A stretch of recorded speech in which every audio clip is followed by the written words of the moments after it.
what are air chutes and like what's the purpose of them? Yeah, I mean, air chutes are literally designed for airflow within a reefer.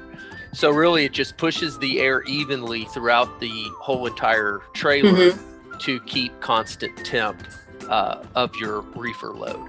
And the technology of a chute has changed a lot over the years.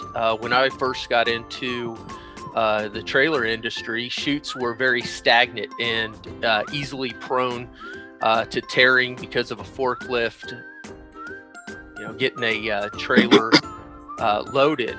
Now it's made of a very flexible material that can expand and contrast when the reefer unit isn't on. So when it's blowing, it pushes out a little bit and pushes the air equally throughout the load.